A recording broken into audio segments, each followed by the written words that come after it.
just before I worked with Tip, I did about 30 or 40 songs with Dr. Dre. The beats were like magnifico, but I didn't like the songs I was writing. I wasn't living up to my end of the bargain, and that was bothering me.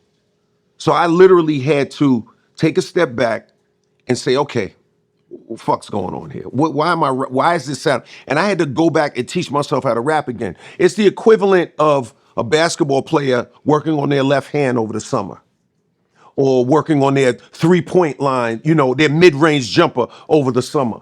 Or it's the reason why you see a ball player go and do 1,000, 2,000, 3,000 layups, 4,000 jump shots, 5,000 threes. Like, it sounds maniacal and diabolical, but I really wanted to do that to get better. So once I started really working on that, the way the music started sounding to me was like, yeah, this is what I want to hear.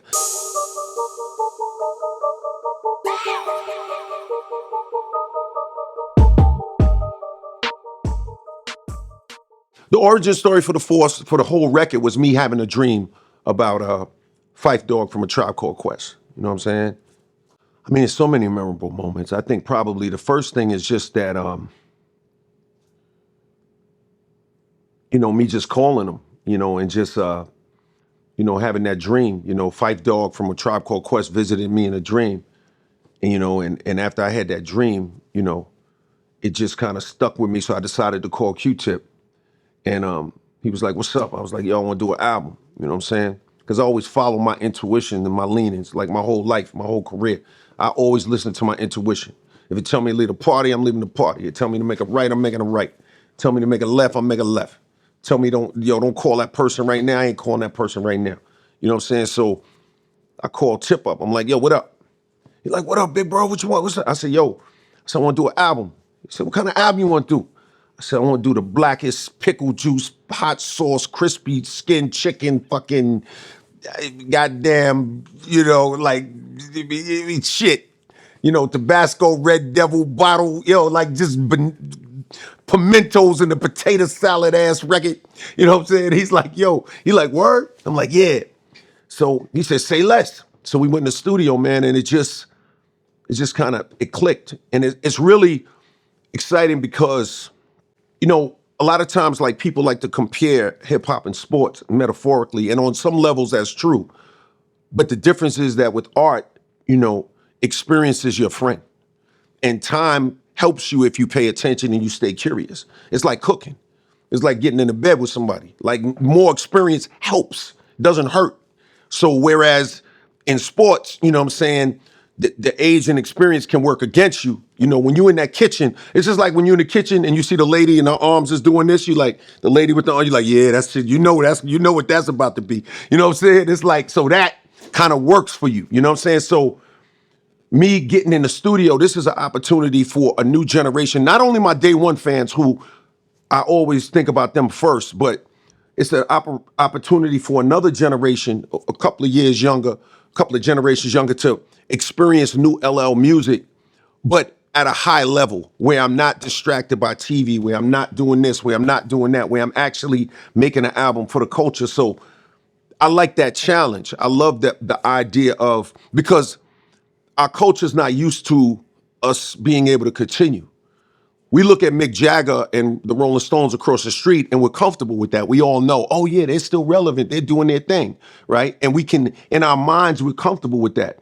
In hip hop, we're still in that weird space where we think you either have to be all the way brand new on fire or, 10, 15 year range, or you just have to be on the cover of magazines for your business endeavors, but there's no kind of middle ground for you to be an artist anymore. And I disagree with that. I think that we can continue to make, artistic contributions, you know what I'm saying, your entire career. I mean, Michael Jackson started at 8. He was making hits at 50. You know what I'm saying? Like, so there's no reason why you can't continue. It's just a matter of, do you care enough to stay engaged? Because a lot of times, a lot of artists, what happens is they think they know every damn thing. So they don't want to grow creatively. They don't want to work on their pen game. They don't want to work on the things that would make them better as artists. You know what I'm saying? They don't want to take the time and the dedication to focus and get better at the craft. You know what I'm saying? So time passes by. You know what I'm saying? because you know, no one would ever say, oh, the painter can still paint.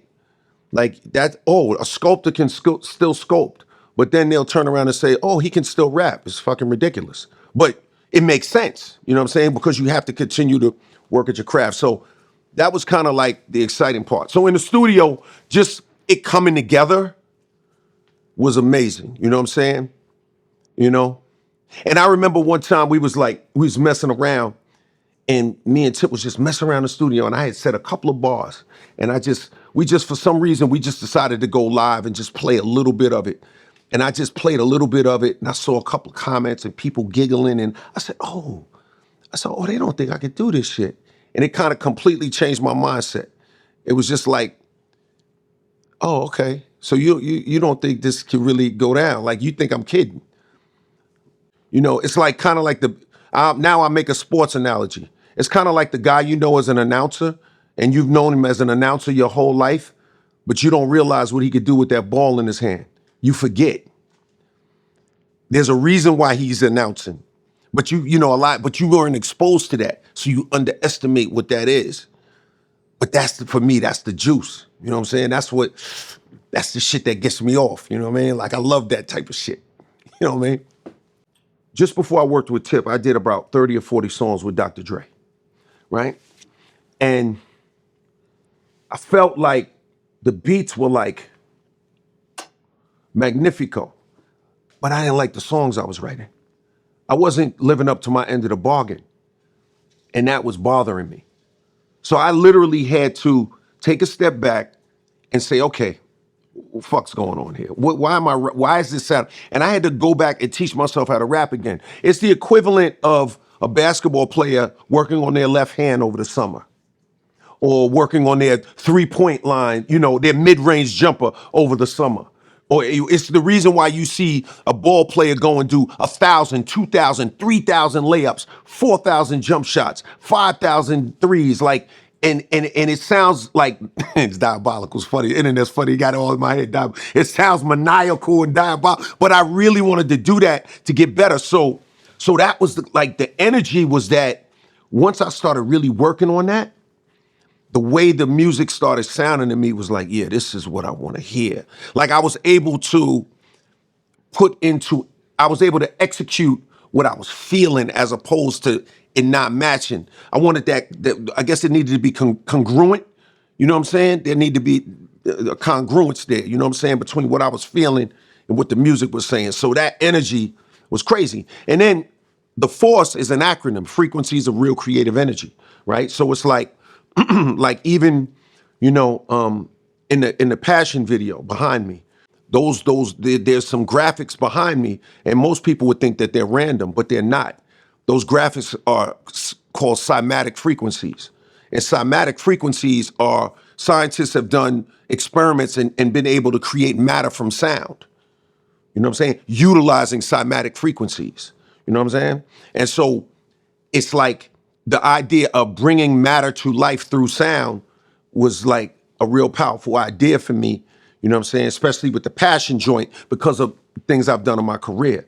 And so the album, Frequencies of Real Creative Energy, it's about vibrating at that level, you know what I'm saying? Without belaboring it and without trying to make it all extra deep and drive people, you know, be at the cocktail party with the goddamn table of elements talking that bullshit all night. You know what I'm saying? But it just, you know, so that was the thing. You know what I'm saying? Like, listen, to me, you have to allow yourself to grow as an artist and evolve and do some different shit.